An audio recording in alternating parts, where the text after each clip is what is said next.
السلام عليكم ورحمة الله وبركاته. ازيكم يا شباب تانية اعدادي؟ ان شاء الله النهاردة هنحل اسئلة الدرس الثالث، درس الاحتراق والاكسدة والاختزال. بس قبل ما نحل، زميلتكم تقى كانت بعت السؤال ده على كومنتات الصفحة، بتقول فيها يا مستر في صفحة 63 ازاي يقلل الهيدروجين غير قابل للاشتعال. خلي بالك يا تقى، انت غلطانة في الحتة دي. هو قلل الهيدروجين في صفحة 63 اللي هو قابل للاشتعال. اصلا احنا كنا اخدين كنا اخدين ان الهيدروجين ده ولا وقود المستقبل، وقود المستقبل. واصلا تعريف كلمة وقود هي حاجة قابلة للاشتعال، فالهيدروجين ده قابل للاشتعال. بس هل هو بقى بيساعد على الاشتعال؟ يعني هل هو زي الاكسجين بيساعد على الاشتعال؟ لا. يبقى مين بيساعد على الاشتعال؟ يعني لو في لهب، مين هيخلي اللهب ده مستمر في الاشتعال؟ غاز الاكسجين، مش الهيدروجين. انما الهيدروجين ده ينفع نطلع منه طاقة لانه وقود، والوقود بيبقى طبعا قابل للاشتعال لو توفر له الاكسجين لو توفر له بقى مثلث النار يا ولاد، اللي هو الاكسجين والنيتروجين والحراره اللي هتخليه يشتعل. ماشي، ساعتها بيبقى قابل لمين؟ قابل للاشتعال، وبيطلع منه طاقه كمان. ده مين؟ ده الهيدروجين.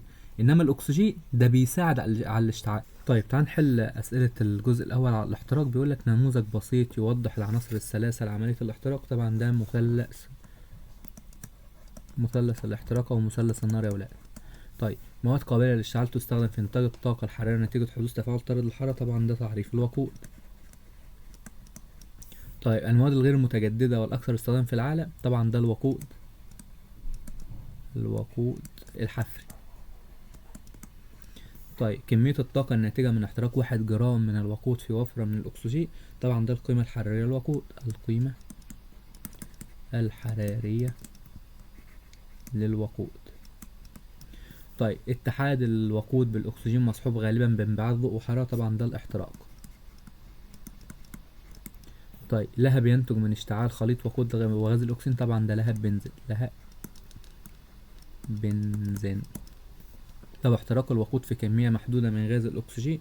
طبعا ده الاحتراق الغير التام، الاحتراق غير التام.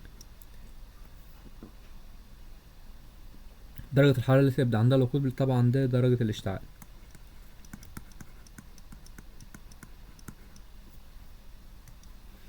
طيب، بيقول لك العناصر الأساسية، سؤال أكمل. العناصر الأساسية لعملية الاحتراق هي. طبعا العناصر الأساسية للاحتراق طبعا الوقود والأكسجين والحرارة اللي هم مثلث النار. طب الفحم والنفط من أمثلة الوقود. طبعا الوقود الحفري. بينما الكحول الإثيلي من أمثلة الوقود الحيوي، بيطلع من نبات النشا. الوقود الحفري من أمثلة الموارد الغير متجددة، بينما الوقود الحيوي من أمثلة الموارد المتجددة. طيب، يحضر الكحول الإيثيلي من النباتات الغنية بمادة النشا مثل نبات الذرة. يوصف غاز الهيدروجين بوقود المستقبل، ويعد من أمثلة الوقود طبعا الوقود الصناعي. يتكون الهواء الجوي من حوالي نيتروجين. طبعا نيتروجين بنسبة 78%، وكم أكسجين 21%. طيب، يكون الاحتراق مصحوبا بانبعاث ضوء وحرارة، ضوء أو حرارة أو كلاهما. يتلون لهب بنزين باللون الأصفر عند حدوث احتراق. طبعا عند حدوث احتراق غير تام، بينما يتلون باللون الأزرق عند حدوث احتراق تام. ينتج من احتراق غاز الميثان في الهواء الجوي. طبعا بخار الماء وغاز ثاني أكسيد الكربون CO2. ينتج من احتراق غاز في وجود الأكسجين النقي تكوين لهب نقط. طبعا ينتج من احتراق غاز الأسيتالين. غاز مين؟ الأسيتالين. في وجود الأكسجين النقي لهب مين؟ طبعا لهب الأوكسي أسيتالين. لهب الأوكسي أسيتالين مستخدم في اللحام. طبعا درجة اللهب دي بتوصل لحد 3000 درجة مئوية. طيب، صوب ما تحته خط. بيقولك الهيدروجين عنصر أساسي في عملية الاحتراق. لا، مش الهيدروجين، الأكسجين.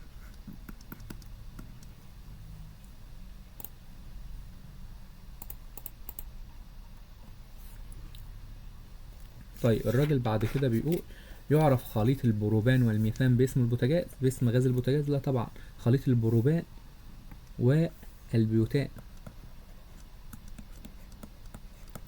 القيمة الحرارية لوقود الغاز الطبيعي الأكبر؟ طبعا لا، لغاز الهيدروجين، والأقل الخشب. يستخدم لهب بنزين في قطع ولحام المعادن؟ لا، لهب الأوكسي أسيتالين، لهب الأوكسي أسيتالين. يختلف لون لهب بنزين تبعا لكمية النيتروجين، مش النيتروجين، لكمية الوقود المختلطة كمية الأكسجين المختلطة بالوقود. يتصاعد غاز ثاني أكسيد المنجنيز عند احتراق جميع أنواع الوقود؟ لا، يعني أي وقود بحرقه طبعا بيطلع مين؟ غاز ثاني أكسيد الكربون، ثاني أكسيد الكربون. طيب، ضع علامة صح أمام العبارة الصحيحة. يمثل غاز البروبان 93 من مكونات الغاز الطبيعي؟ طبعا غلط، مش غاز البروبان، مكان البروبان غاز الميثان اللي احنا عارفين رمزه CH4. خليط غازي البروبان والبيوتان عديم الرائحة؟ صح. يمثل النيتروجين 21%؟ طبعا غلط، مش النيتروجين، الأكسجين. تفاعل الاحتراق مصل الحرارة؟ طبعا غلط، ده تفاعل طارد الحرارة، بيزود درجة حرارة الوسط المحيط. لا يبدأ الوقود في الاشتعال إلا بعد الوصول إلى درجة حرارة معينة تعرف بدرجة الاشتعال؟ طبعا صح. كلما قلت درجة الاشتعال الوقود ازدادت قابلية الوقود للاشتعال؟ طبعا صح. أسئلة اختر. الراجل بيقولك هنا ما الذي يمثل الضلع اكس؟ الضلع هنا الأكسجين وهنا الحرارة، فاضل مين في مثلث التبرئة، في مثلث الحريق؟ طبعا فاضل الوقود. طب كل مما لا يعد من أمثلة الوقود الحفري ما عدا؟ طبعا ما عدا الإيثانول. النفط حفري ما عدا الإيثانول حيوي. المكون الأساسي للغاز الطبيعي هو طبعا غاز الميثان بنسبة كام يا مستر؟ 93%. فبقى الأشكال التالية يعبر عن نسبة الأكسجين لباقي مكونات الهواء الجوي. طيب، هل ديت؟ لأ. طب ديت؟ برضو لأ. طب ديت؟ برضو لأ. الوحيدة اللي تنفع هي مين؟ هي دي. هنا النيتروجين اهوت اخد مساحة كبيرة، والأكسجين اخد مساحة صغيرة، بس تكفي مين؟ تكفي 21 بتاعته. أيوة، يبقى هي ديت اللي تنفع وتمشي. طيب، الراجل هنا بيتكلم بيقول تظل الشمعة مشتعلة فترة أطول عند تنكيز مغبار عليها مملوء بغاز، طبعا بغاز مين؟ بغاز الأكسجين يا ولاد. طيب، بيقولك المعادلة التالية توضح الاحتراق الوقود هيدروكربوني. طبعا وقود هيدروكربوني، أي وقود بهيدروكربوني يا ولاد هيتم احتراقه في وجود الأكسجين، هيطلع غاز ثاني أكسيد الكربون والمية. فأنت هتدور هنا على غاز ثاني أكسيد الكربون والمية. غاز ده أول أكسيد الكربون مش هينفع، أول أكسيد مش هينفع. ثاني أكسيد الكربون بس هنا H2 برضو مش هينفع. الوحيدة اللي تنفع هي مين؟ هي رقم د، ثاني أكسيد الكربون والماء. تصل درجة حرارة احتراق غاز الأسيتالين في وفرة مناه طبعا إلى 3000 درجة مئوية. لإجابتك هنا الإجابة رقم د. طيب، الراجل هنا بيقولك ما المقصود بالوقود؟ ممكن تقوله كده إن الوقود ده مواد قابلة للاشتعال. مواد قابلة للاشتعال تستخدم في إنتاج الطاقة الحرارية. مواد قابلة للاشتعال تستخدم في إنتاج الطاقة الحرارية، في إنتاج الطاقة الحرارية طبعا من تفاعل طرد الحرارة. طب رقم 2، القيمة الحرارية للوقود لكمية الطاقة الناتجة من احتراق 1 جرام من ايه؟ من الوقود في وفرة من غاز الأكسجين. كمية الطاقة الناتجة من احتراق 1 جرام من الوقود في وفرة من غاز الأكسجين. طيب، رقم 3، الراجل بيقول لك الاحتراق، طبعا الاحتراق ده اتحاد الوقود بالأكسجين، اتحاد الوقود بالأكسجين، ويكون دايما مصحوبا ايه؟ ويكون مصحوب دائما بانبعاث ضوء وحرارة. طيب، درجة الاشتعال دي درجة الحرارة اللي بتبقى عندها المادة في الاشتعال، درجة حرارة التي تبدأ عندها المادة في الاشتعال. طيب الراجل هنا بيقول لك في سؤال رقم 7 اذكر أهمية الكحول الإيثيلي. ممكن كده تقول له يستخدم كوقود للسيارات في بعض البلدان بعد خلطه بالجازولين، ده الكحول الإيثيلي. طب الغاز الطبيعي يستخدم كوقود بشكل أساسي في المنازل. طيب وقود المستقبل اللي هو وقود الهيدروجين، ممكن تقول له كده يستخدم كوقود بشكل رقم 3 يستخدم كوقود للسيارات والشاحنات التي تدار بخلايا الوقود. طيب غاز البوتاجاز يستخدم كوقود بشكل أساسي في المنازل. طيب الإيثانول يضاف بنسبة ضئيلة إلى الغاز الطبيعي والبوتاجاز، أو الإيثان سيول يضاف بنسبة ضئيلة جدا إلى الغاز الطبيعي والبوتاجاز لاتخاذ الإجراءات الأمان المناسبة عند حدوث حالات تسرب. طيب رقم 6 لهب بنزين، ده يستخدم كمصدر للحرارة في المعامل والمختبرات. طب شموع الاحتراق اللي هي البوجيهات ديت طبعا تحدث شرارة تستخدم في إشعال خليط الجازولين والهواء في غرفة الاحتراق بمحرك السيارة عند التشغيل.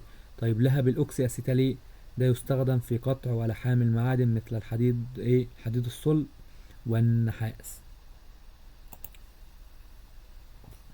طيب أسئلة علق ممكن يبقى ننزلها تليجرام علشان وقت الفيديو. ماشي، هسيب لكم رابط التليجرام في الوصف تحت او في الكومنت المثبت، يا ريت تدخلوا، ما تنسوش تعملوا لايك وسبسكرايب للقناه. طيب الراجل بيقول لك في سؤال ماذا يحدث اشعال شمعة بارافين ووضعها تحت ناقوس زجاجي. طبعا الشمعة يا ولاد تحت الناقوس هتاخد الاكسجين وهتخلصه. طب وبعد فترة هتنطفئ، يبقى هتقول له كده تنطفئ الشمعة بعد عدة دقائق. تنطفئ الشمعة بعد عدة دقائق. طيب اشتعال الوقود الغازي في كمية محدودة من غاز الأكسجين في لهب بنزين، هتقول له كده يحترق الوقود احتراق غير تام. يحترق الوقود احتراق غير تام ويتلون اللهب باللون مين؟ باللون الأصفر يا ولاد، لهب بنزين طبعا. طب احتراق الهيدروكربونات في الهواء الجوي، هتقول له كده يتكون غاز ثاني أكسيد الكربون وبخار الماء. يتكون غاز ثاني أكسيد الكربون وبخار الماء. طب احتراق غاز الأسيتالين احتراقا تاما في وجود غاز الأكسجين، تقول له كده يتكون لهب الأكسي أسيتالين. يتكون لهب الأكسي أسيتالين الذي تصل درجة حرارته إلى 3000 درجة مئوية. طيب قارن بين الوقود الحفري والوقود الحيوي والوقود الصناعي من حيث الأمثلة. ممكن نقول له الوقود الحفري زي النفط الغاز الطبيعي الفحم، الوقود الحيوي زي الكحول الإيثيلي الإيثانول، والوقود الصناعي زي غاز الهيدروجين اللي هو وقود المستقبل. طيب الاستخدام، تقول له كده الوقود الحفري الأكثر استخداما في العالم مع إنه مورد غير متجدد. طب الوقود الحيوي زي الإيثانول يستخدم كوقود للسيارات في بعض الدول بعد خلطه بالجازولين. طيب والوقود الصناعي زي الهيدروجين هتقول له كده يستخدم كوقود للسيارات والشاحنات التي تدار بخلايا الوقود. طيب الراجل بيقول لك قارن بين لهب بنزين عند الاحتراق التام والاحتراق غير التام من حيث اللون. طبعا في الاحتراق التام اللهب هيتلون بلون ازرق في الاحتراق التام، انما في الاحتراق غير التام في الاحتراق التام يا ولاد لهب ازرق، انما غير التام هيتلون بلون اصفر. طيب السؤال اللي بعده الراجل بيقول لك يعبر عن احتراق قطعتين، المنظر ده يعبر عن احتراق القطعتين من الفحم، احداهما في الهواء الجوي والاخرى في وفرة من الاكسجين. حدد اي الحالتين يكون الاحتراق اسرع، مع التفسير طبعا في الانبوبة رقم 1 لان فيها اكسجين نقي. ماشي، اكسجين نقي يعني اكسجين تركيزه عالي، فتعليلك ايه الكلام ده؟ هتقول له كده لزيادة تركيز الاكسجين النقي، لزيادة تركيز الاكسجين النقي عن تركيز الأكسجين في الهواء الجوي، ومعدل الاحتراق يزداد بزيادة كمية الأكسجين أو تركيز الأكسجين عادي. طيب الراجل بيقولك هنا أمامك شمعة مشتعلة مثبتة على لوح زجاجي، بيقولك ماذا يحدث مع التعليل عندما ننقص عليها مقبرا مدرجا به غاز الأكسجين؟ هتقوله كده تظل الشمعة مشتعلة، تظل الشمعة مشتعلة. طب ليه؟ لأن غاز الأكسجين يساعد على الاشتعال. طيب لما نحط عليها بتاع ده لوح زجاجي به غاز ثاني أكسيد الكربون، هتقوله كده تنطفئ الشمعة، تنطفئ الشمعة. طب ليه تعليقك للكلام ده؟ تقوله كده لأن غاز ثاني أكسيد الكربون لا يشتعل ولا يساعد على الاشتعال. طيب بيقولك المعادلتان التاليتان تعبران عن تفاعل احتراق غاز الأسيتالين في ظروف مختلفة. معادلة رقم 1 و2 بيقولك أي المعادلين تعبر عن الاحتراق التام لغاز الأسيتالين؟ طبعا المعادلة اللي فيها كمية أكسجين أكبر، هنا فيها ولاد 5 جزيئات أكسجين، إنما هنا في 3 بس. فمين المعادلة اللي بتدل على الاحتراق التام؟ طبعا المعادلة رقم 1. هتقول له كده المعادلة رقم 1 لوجود وفرة من غاز الأكسجين، لو وجود وفرة من غاز الأكسجين الذي يساعد على مين؟ الذي يساعد على الاشتعال. طب يقول لك ما اسم اللهب الناتج من الاحتراق الأسيتالين ومدرجة حرارته؟ طبعا اللهب الناتج لها الأوكسي أسيتالين، درجة حرارته طبعا 3000 درجة مئوية. بيقول لك مادة اكس درجة اشتعالها 225 ومادة واي درجة اشتعالها 38. أيهما يشتعل أسرع؟ طبعا المادة اللي درجة اشتعالها 38. وهتقول له كده لأنه كلما قلت درجة الاشتعال ازدادت قابلية الوقود للاشتعال. تقول له كده لأنه كلما قلت درجة الاشتعال ازدادت قابلية الوقود للاشتعال. طيب اذكر تطبيق تكنولوجي لتفاعل احتراق الهيدروكربونات. هتقول له كده لها بالأوكسي أسيتالين، لها الأوكسي أسيتالين. وكده يبقى خلصنا معاكم حل الدرس الثالث. ما تنساش تعمل لايك وسبسكرايب للقناة، والسلام عليكم ورحمة الله وبركاته.